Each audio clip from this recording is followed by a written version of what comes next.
Welcome to What is Going On in the UC, and today we're going to talk about the end game. Yes, the end game. The end game is the same as the original ideal. If we cannot in every way get back to the original ideal, then it's sort of like the stink of Satan is still around. The whole purpose of the providence of restoration is to get us back to a Garden of Eden standard, and so we're going to talk about that.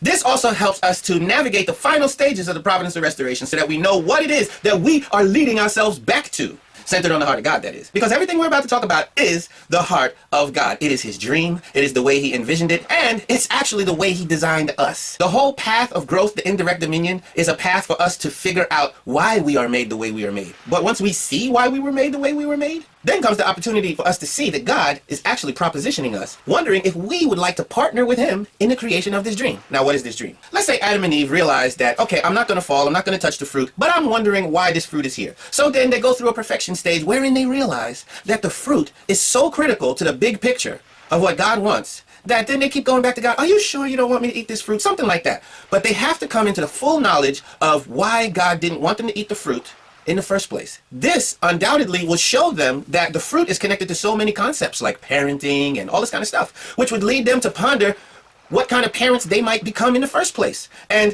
what kind of parents might be good parents. This is before Cain and Abel even arrived, right? But the fact that the fruit is there as a point of tension would cause them to ponder, what the next step in God's plan might be, And they would ask God, and God might give them some information, and God might tell them to go study the creation from time to time. But this perfection stage is the time that they are learning the basics of running the entire cosmos, centered on the family that they didn't even yet create. Maybe Adam and Eve would have to prove that they had the same kind of ownership over God's dream before God even really tells them, you know what, you're absolutely right. That is the center. That is the main thing that I've been hoping for. Maybe God would finally tell them that, and then he would give them the blessing. From this position, every generation that came after Adam and Eve would find it easier to understand what the purpose of humanity is, and find it easier to blend in with the overall harmony that their parents were already creating with all things.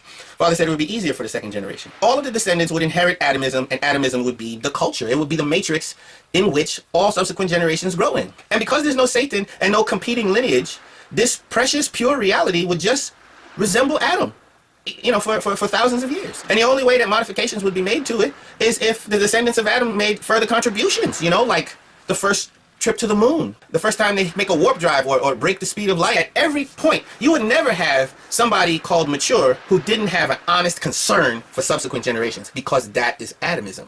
Now you look at where we are. We have competing lineages. So this whole concept of having to know what lineage you're from is only because of the fallen reality. If Adam and Eve had not fallen, their children wouldn't have a debate about which lineage they came from.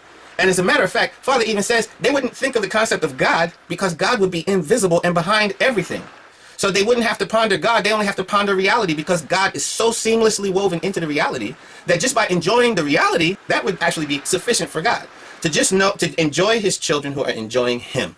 So all these concepts of religion and prayer, all this stuff wouldn't even be there, okay? God would just be basic reality. And the last chance that there was any opportunity to really mess this up was in the Garden of Eden. Been there, done that. The first parents were victorious over that and have now created a reality that is so strong and so powerful that even if kids sort of deviated and messed up, the overall culture would be so powerful that that's an anomaly, and I'm sure that would be dealt with. But the whole idea of a Satan rising up and overpowering or making a false culture, you see this culture of sin that we have? Can you imagine making that look more attractive than a world of perfection? You can't. Right now, we are struggling to appreciate the blood that you parents gave us. Why am I saying this? I'm saying this because we don't have this conversation normally. We don't really have a pie in the sky conversation, do we? We don't really talk about what the ideal world might really look like. And so we don't really even plan for what a transition to that would look like.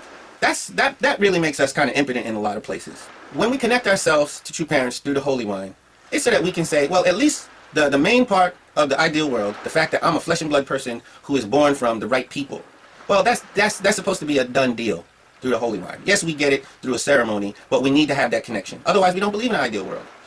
True children get that connection quite naturally. But because we don't have this conversation, we're not actually helping them understand the value of being born from Hak Jahan and Sun Myung Moon. It's like the oracle said to Neo.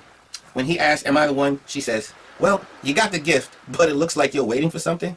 Well, we got the gift, brothers and sisters. We really need to explore it. It's sort of like being given a jewelry box that you think is kind of dusty and old. But the most spectacular diamond is in that box.